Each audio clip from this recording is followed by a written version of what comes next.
go again from Roy in my garage, doing some modifications to my train. Well, I'm not actually doing modifications. I'm trying to make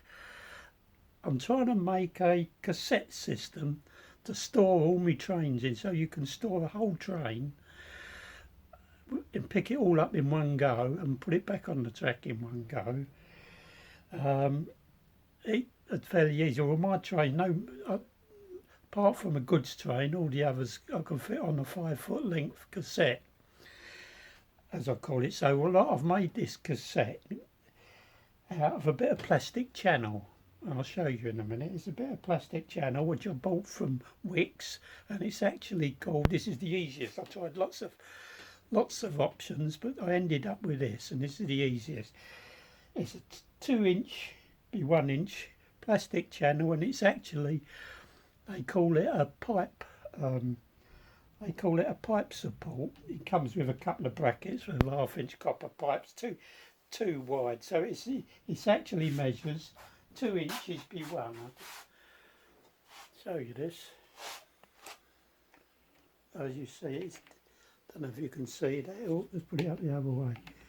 2 inches, all right, 2 by 1 up that way. All right. And price-wise, I think it's about £9 for an 8-foot length. Well, the other 3 foot is basically wasted because I can only get a 5-foot. I can only really use a 5-foot, 5'6" length on my track because that's all the room I've got. But it's here we are. Right. So this is what we got. Right. So now I've modified it a little bit. I've put a couple of little aluminium strip on each end. Let's have a shot and show you. That light coming in the garage there as well. Right, a little aluminium strip like that on each end. So I've got to put it on the thing either way. And then I've got a Hornby re-railer, which is here. And a slight modification I made to that was I stuck a little bit of aluminium bracket on there, which wedges it underneath. It wedges it underneath a sleeper. Now, obviously, if your sleeper, if you're all ballasted all your track, then you wouldn't be able to do this. You'd have to figure out another way of holding it down. But I've only used this. It's like a paper with ballast stuck on it, and I laid that on the track for. And there's a few reasons why I did that. One, because when I laid my track, I didn't want to keep removing all that ballast and messing about every time I make an alteration to the track. Well, with the track how I've got it, I can just unscrew a bit of track and rearrange it, put in another point or something like that. That's why I did it. Anyway, getting away from the point, that clips under there. And then me channel, let's get me better channel, lay that on the track,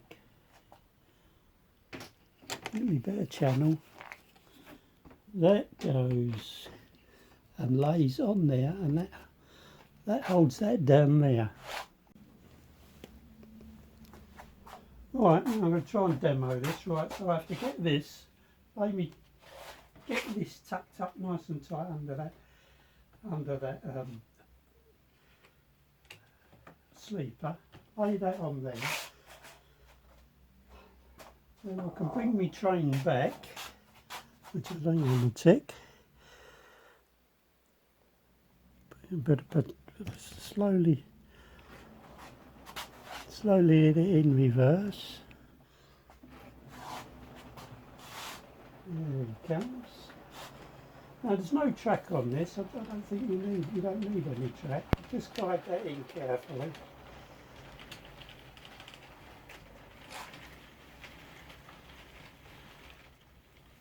And when the engine gets to the plastic, obviously it stops.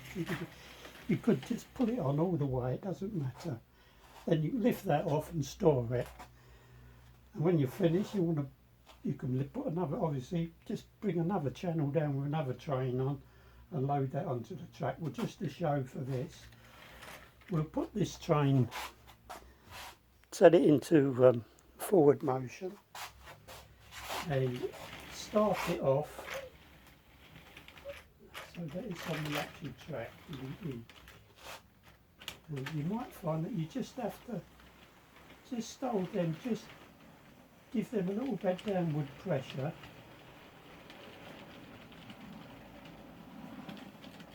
Gentle, and they go back on the track as easy as that. Stop that. I bought a 10-foot length of this aluminium channel, and it's 40mm by 1mm,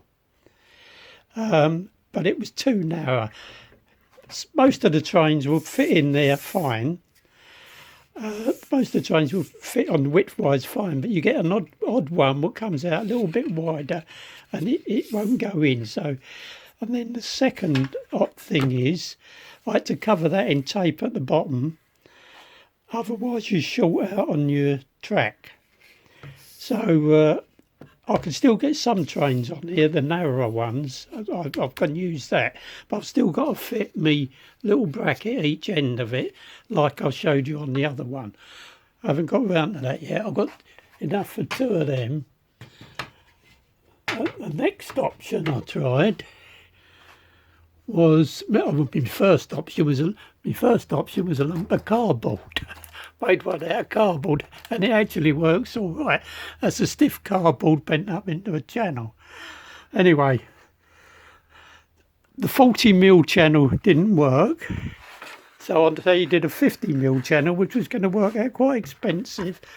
So I ended up, I found a bit of 1 inch by about 3/4 angle, and I put 2 of them in and joined them with a bit of plastic in the middle, this white stuff right across the inside.